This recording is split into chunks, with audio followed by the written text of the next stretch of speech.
Break everything. I can't grab them. This was also not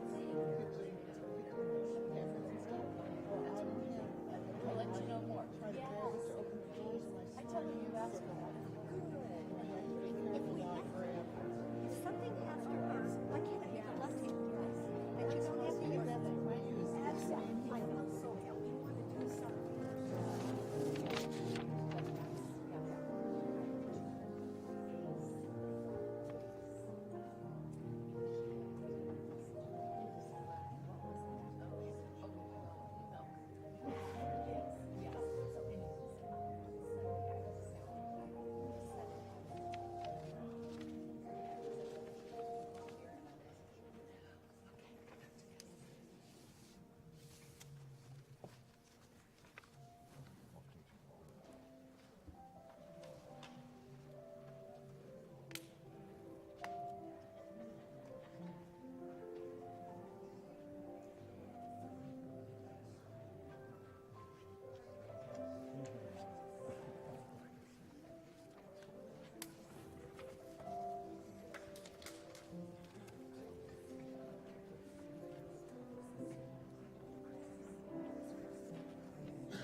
Good evening. Welcome to Good Friday. If you were here last year, this service will be very familiar.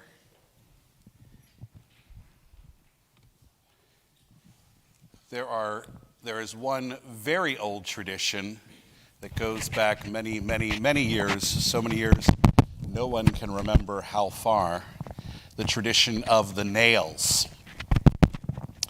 And we'll be lowering the cross here at the conclusion of the service during the final hymns. And at that time, you have 2 hymns to do it. There's no rush. You're welcome to come forward at your own pace to place a nail in that cross. Some of you have been faithfully carrying your nail around for the entire season of Lent, only to misplace it earlier today.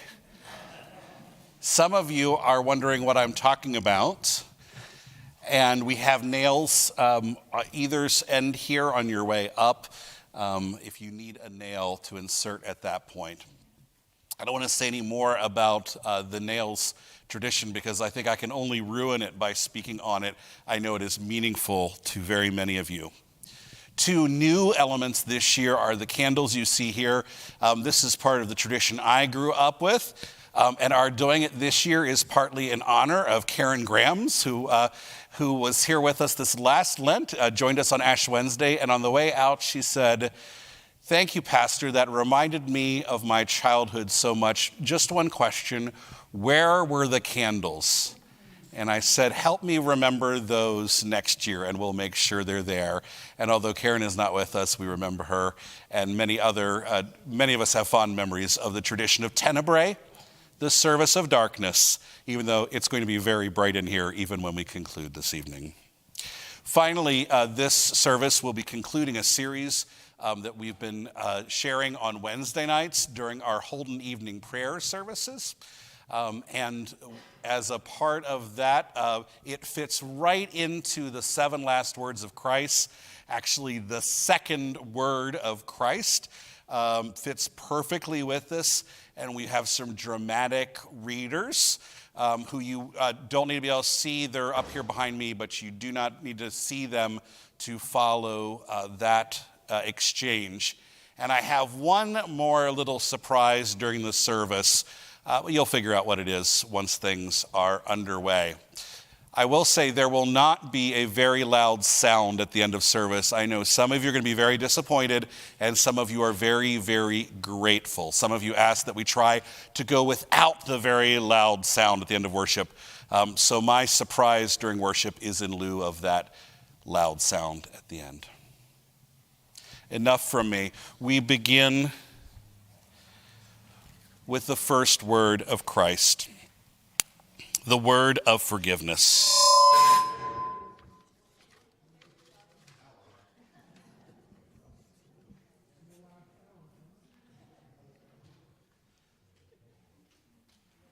All right, there we are.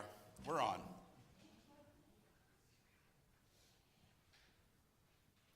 The word of forgiveness.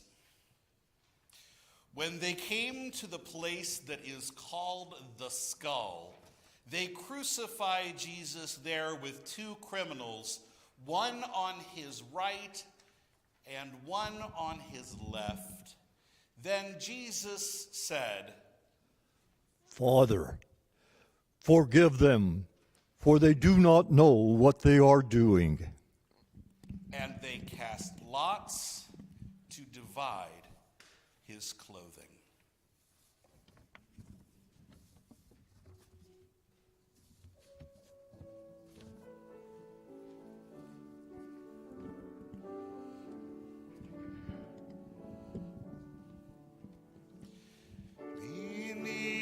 The cross of Jesus, I long to take my stand.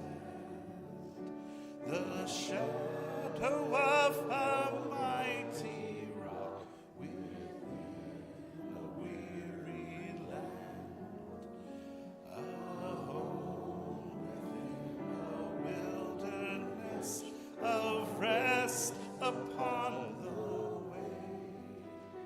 From the burning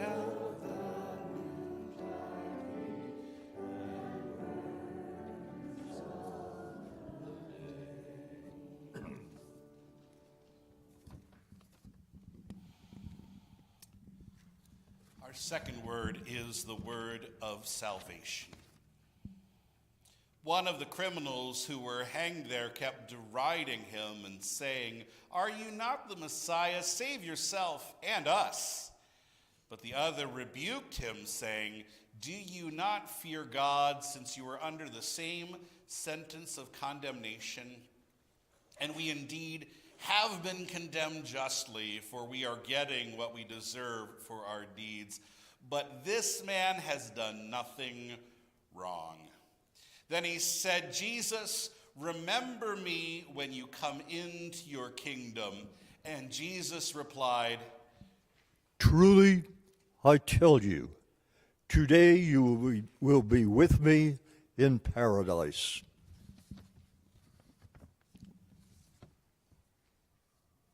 Three men died that day. Our focus, of course, is on the cross in the center, on the Savior who gave his life for the life of the world, for every one of us. In some ways, he was very alone in his suffering. No one could fully share what he endured. Even today, no one can fully comprehend the weight of sin, the depth of despair, the responsibility of redemption. He was very alone in his death. No one else could have done it. No one else could even share it. Father, forgive them, our first word. They don't know what they're doing. He's speaking, of course, first and foremost to those putting him to death. But of course, they did know what they were doing, right? That was well covered if you followed any of the story, whether one of our Wednesday nights or the Passion reading on Palm Sunday, an innocent man put to death. They knew what they were doing, and yet they didn't know who they were doing it to. And still, he says, forgive them. They don't know what they're doing. But he's also speaking to us. Father, forgive them. They don't know what we're doing. What we're doing tonight is trying to grapple with that. What are we doing? What have we done? What has been done for us? Alone on the cross. But in another sense, Jesus was not alone. He was numbered among the transgressors, Isaiah had said centuries before, and so he was. 3 men died that day. I'll grant you he was also surrounded by more savory types, the good people of his day, religious folk, society leaders, government representatives, representatives of law and order. And those folks jeered at his dying, which made him all the more alone, or at least at a distance. But it was the 2 thieves of all people, for 3 men died that day, who were the closest not only in location, but also in situation. They too were dying. Now, you know, the other folks down there were dying too, of course. We all are. That was the message of Ash Wednesday, and it's the message of tonight. A message we often forget until we're brought up short by something like a cross on a hill, or 3 of them. Those 2 criminals were the closest. So if we could have overheard their dying words, what do you suppose they might have said? Centurion, the one in the middle has died already. Yeah, he's really dead. Well, my pious praying friend, There goes your hope. Huh? What do you mean? He's dead. Dead? Your Messiah on the middle cross. He's dead. I know that. I heard him cry out and breathe his last. That was a while ago, I think. What time is it? What difference does it make? It's time to die. That's what time it is. Die like he did. He's dead. He was the first to die. Yeah, they just ran a spear through him, didn't you see? No, I'm kind of having trouble seeing anything. Well, I saw it. They ran a spear through him. Blood and water came out already separated. A spear? We should be so lucky, huh? Hey, soldiers, why don't you run a spear through me? Come on, you Roman pigs. Why don't you finish the job? Spear me, kill me, run me through. Let me die. Oh, please, let me die. I don't want to die. I want to live. Pull me down from this cross and put a spear in my hands, you herd of swine. And I'd show you how to use it. Come on, kill me, or take me down from this cross. Take me down from this cross. Ah, shut up and die. Turn it off, you jerk. Yeah, sure you would. Yeah. That's what you said to him too, wasn't it? Who? Your great Messiah? Yes, my great Messiah. Your king, Jesus of Nazareth, the king of the Jews? He is a king. He was a king, you mean. He's dead. He is a king. Then where in God's name is his kingdom? That's exactly where it is. Huh? In God's name, blessed is he who comes in the name of the Lord. You were there last Sunday with the rest of us. You joined the parade. Seems to me you were waving branches and shouting with the rest of the crowd.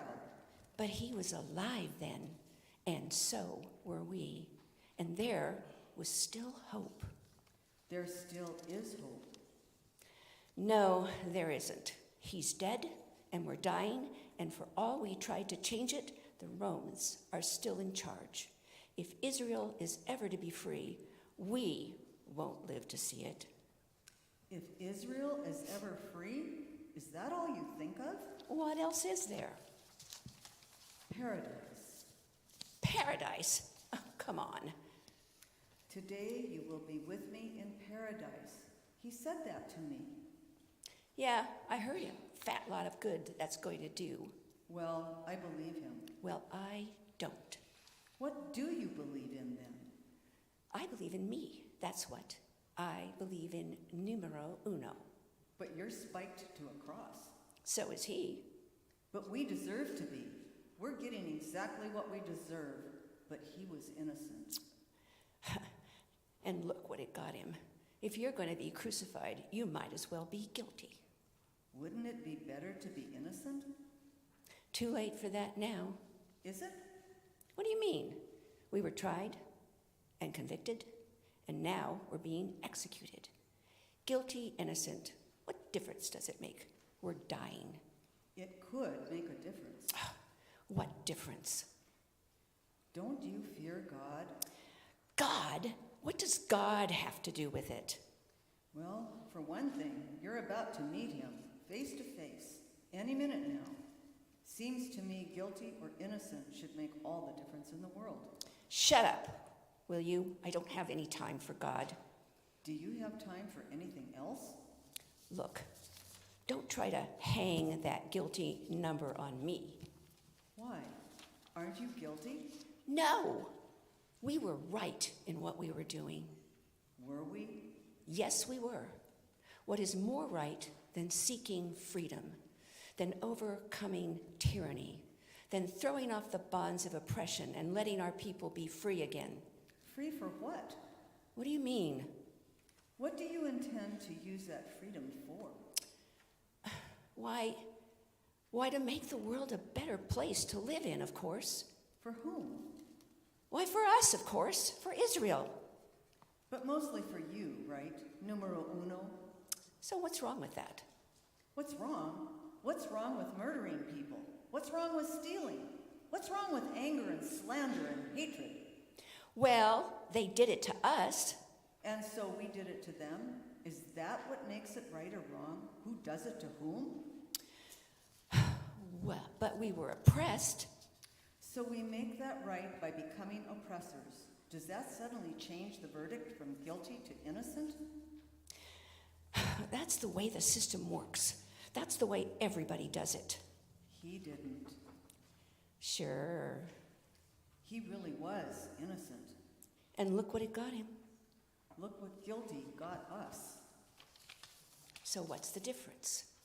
Are you going to say he died with dignity and we die with shame? Look, buddy, a third cross on the hill doesn't look too dignified to me. No, he died with more than dignity. He died with faith. With faith? Look, I had faith. I believed. I really did. I believed we were right. I believed we had a cause. I believe we could make a difference. But did you believe in God? God? What does God have to do with it? Everything. Nothing.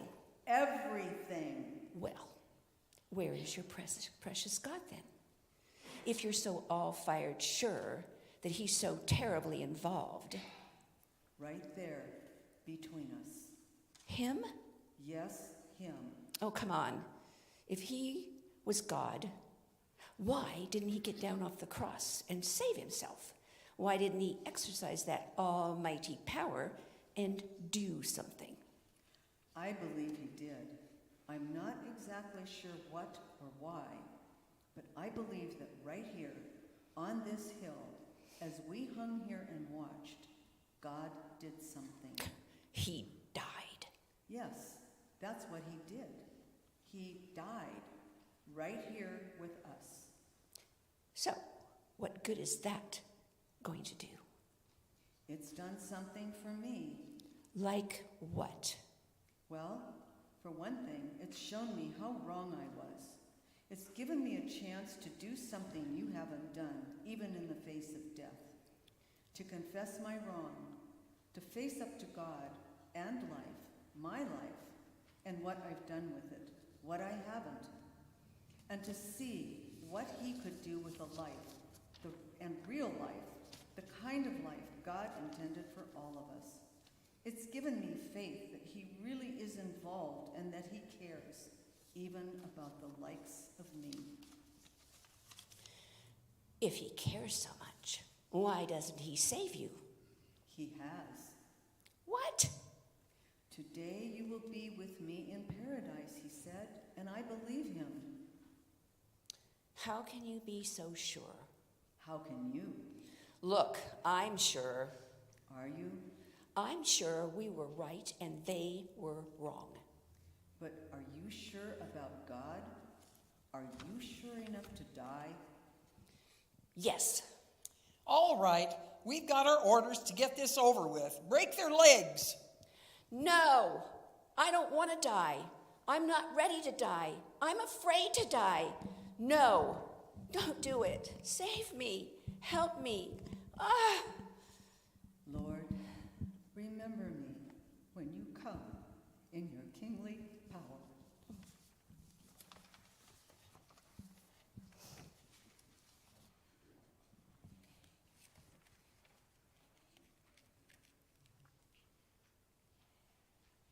And so they too died. We don't know that they really said anything at all like that, do we? But on the basis of what we do know, we can say they are quite typical. We must all die someday. We may go seeking even yet to justify ourselves, a lot of that going around, although I'm not sure we always recognize that kind of thing to be mocking the Savior, joining the crowds at the foot of the cross. But it is.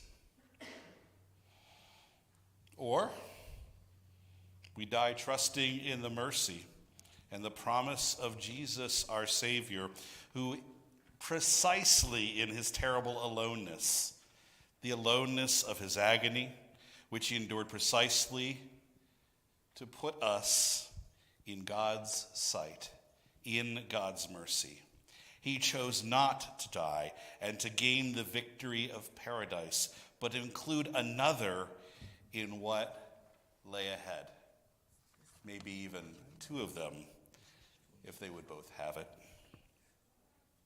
Even alone, Jesus was with us in his dying to assure us that even when our time comes for dying, the most alone thing each of us can ever do, Jesus will be there as well. The question, as always, will we have the eyes to see, the hearts to perceive? We were buried with Christ by baptism into death, Paul says. We are united with him in a death like his, to be united with him in a resurrection like his. But I'm getting a little ahead of things, aren't I? Tonight we remember that 3 men died that die. All people die someday. The difference, of course, is what happened with the one in the center.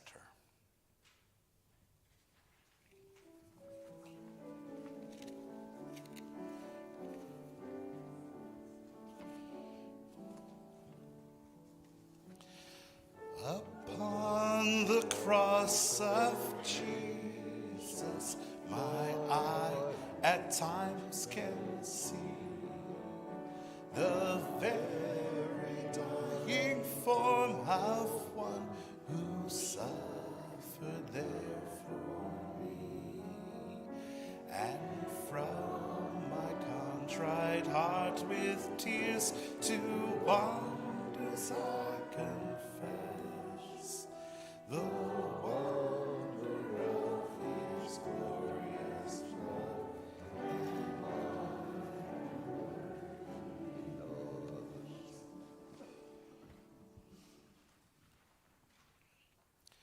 Our third word is the word of affection. Meanwhile, standing near the cross of Jesus were his mother and his mother's sister, Mary, the wife of Clopas, and Mary Magdalene. When Jesus saw his mother and the disciple whom he loved standing beside her, he said to his mother, Woman, here is your son. Then he said to the disciple, Here is your mother. And from that hour the disciple took her into his own home.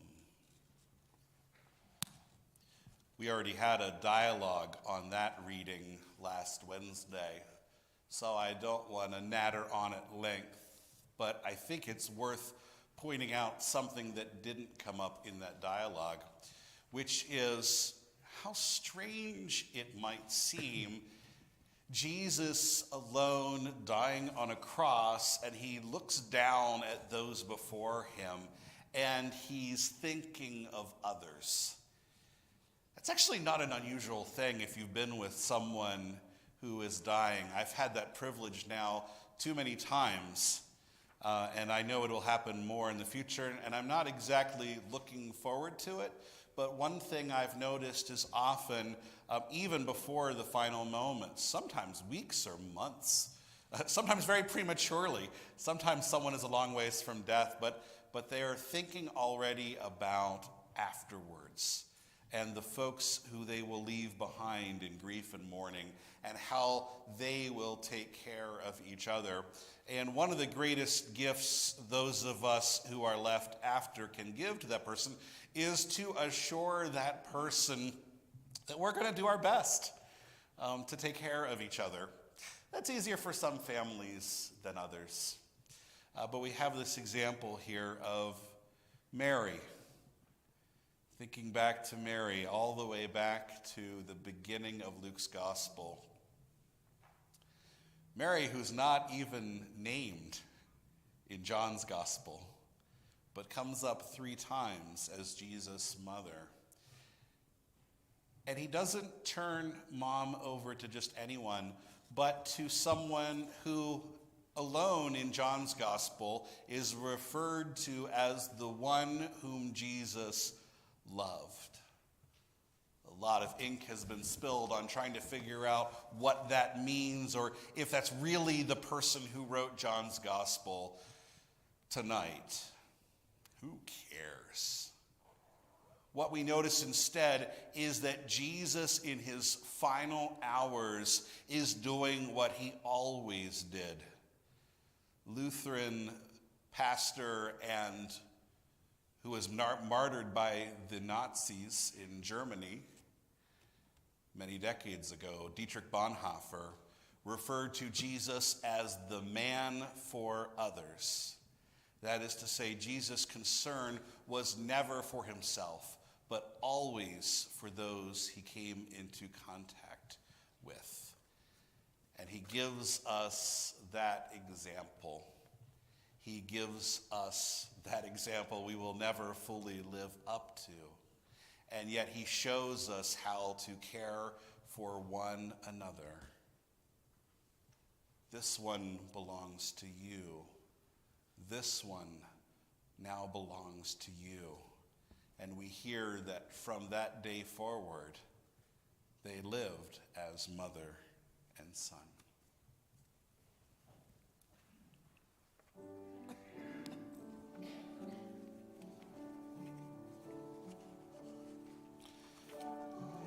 Take across your shadow for my abiding place. I ask for the sunshine and the sunshine of his face. Content to let the world go by, to know no gain, no loss. My sinful self, my only shame, my only love.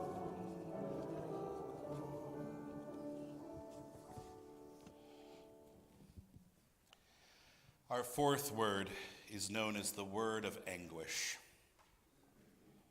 When it was noon, darkness came over the whole land until 3 p.m. At 3 o'clock, Jesus cried out with a loud voice, Eloi, Eloi, lema sabachthani, which means, my God, why have you forsaken me?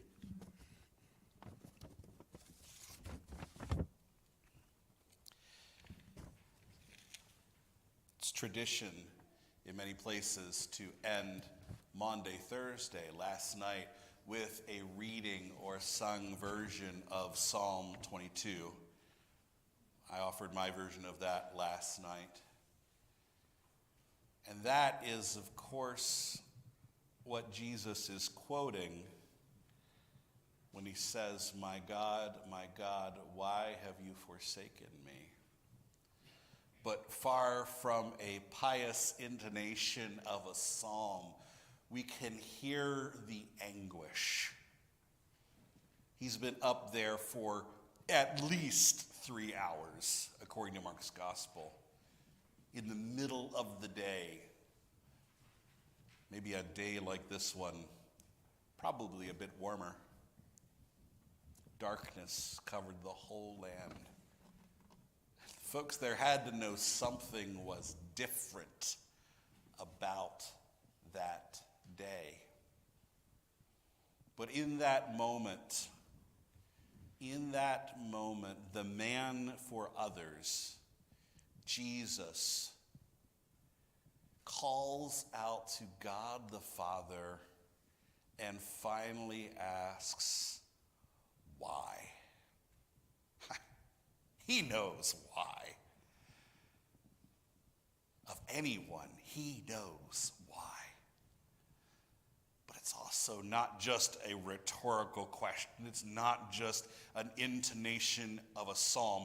As good as that example is, when we're feeling lost, lonely, or abandoned, I have some psalms for you, not the ones we use the most, not the gentleness of Psalm 23 or the assurance that God is our stronghold and mighty fortress, but songs of anguish, of crying out, God, where are you in all of this? In the moment when Christ's divinity is being revealed, he is simultaneously at his most human, asking what any of us would ask, put to even a fraction of the test. God, where are you in all of this?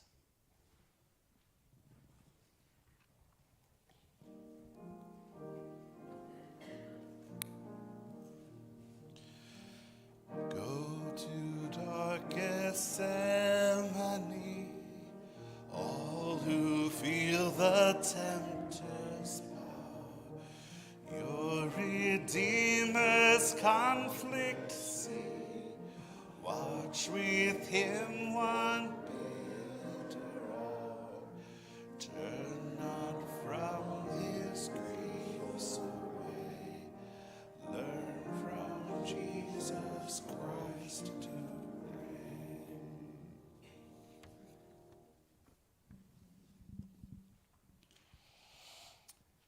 As though we can properly distinguish anguish from suffering, the fifth word is traditionally known as the word of suffering. After this, when Jesus knew that all was now finished, he said, in order to fulfill the scriptures, I am thirsty. a jar full of sour wine was standing there. So they put a sponge full of the wine on a branch of hyssop and held it to his mouth.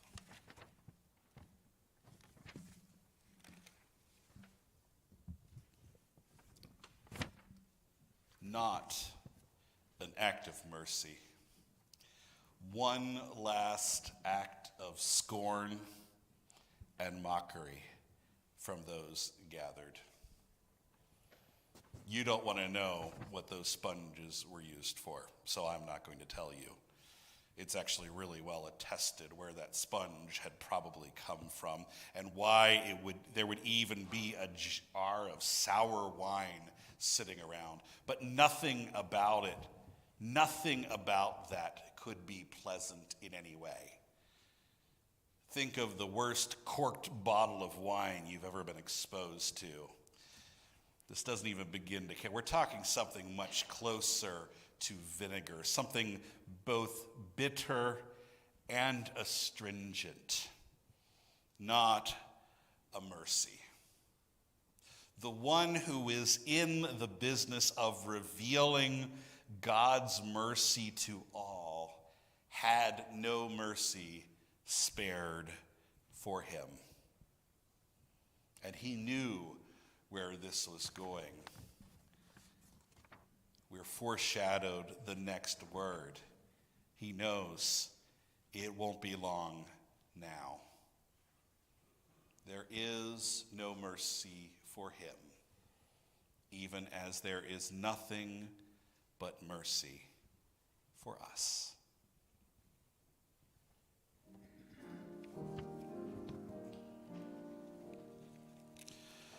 Follow to the judgment hall, view the Lord of life arraigned.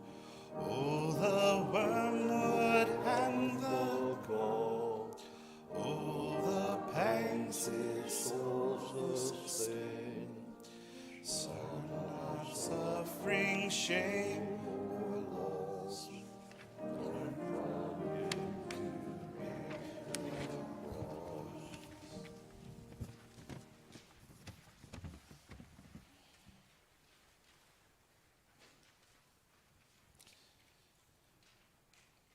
The sixth word is known as the word of victory. When Jesus had received the wine, he said, "It is finished." Then he bowed his head and gave up his spirit.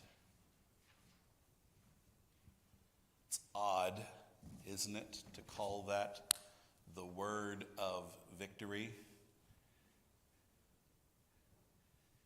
The word of completion, the word of thank God it's over, the word of barely crossing the finish line, the word of laying it all down, the word of one last furious sprint across the finish line by hanging there and doing nothing. That's the kind of victory Jesus' followers claimed, and in the days and weeks and months ahead would come to proclaim. A strange victory, is it not? Is it any wonder the world could not recognize Jesus for who he was, who he is, who he still is to this day? So often we look for God's power and God's majesty. Like the one thief, we want to see a big display of God's power. God, show us what you can do. Show us who you really are. Make it spectacular. But this is the climax of our story. This is it. This is the moment when God's power is revealed, not as strength, but as weakness, as laying it all down, as pouring it all out. Is it any wonder we have trouble recognizing what's really going on here? Is it any wonder many Christians want to rush past Holy Week and get to Easter rather than sit with this anguish, this suffering, our own discomfort, knowing that it shouldn't be necessary, and yet knowing ourselves, knowing surely it was necessary. It is necessary. And so in this moment, we are connected back to that moment when God's power was revealed perfectly in weakness. And the very thing, the most important thing, appeared as its opposite. And yet, that completion was also perfection and becomes for us victory. Amen.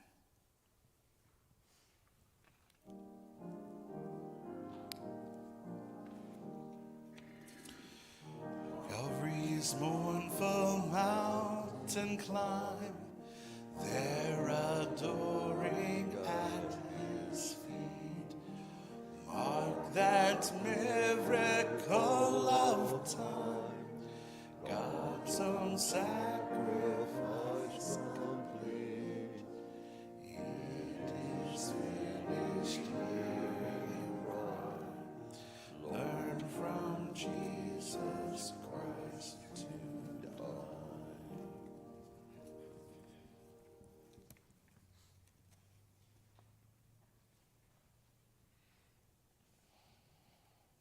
Our final word is called the word of contentment. It was now about noon, and darkness came over the whole land until 3 p.m, while the sun's light failed and the curtain of the temple was torn in two. Then Jesus, crying with a loud voice, said, "Father, into your hands I commend my spirit." said this, he breathed his last.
O sacred head now wounded with grief and shame weighed down, now so mournfully surrounded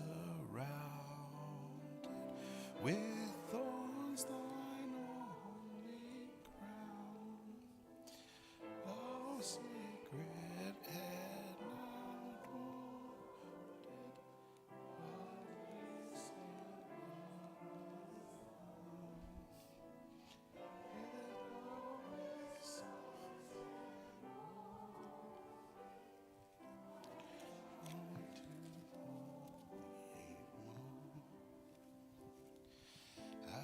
Hail thou heart with anguish, with sore abuse and scorn.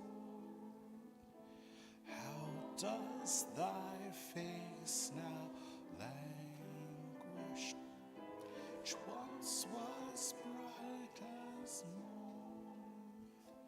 Thy grief and bitter passion were all for sinners mean.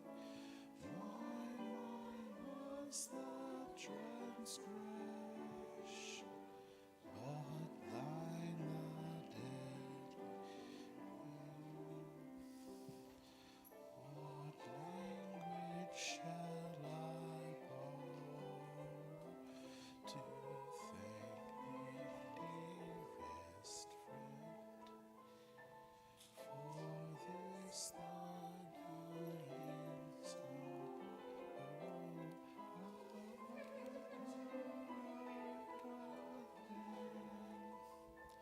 Oh, make me thine forever, and should I fainting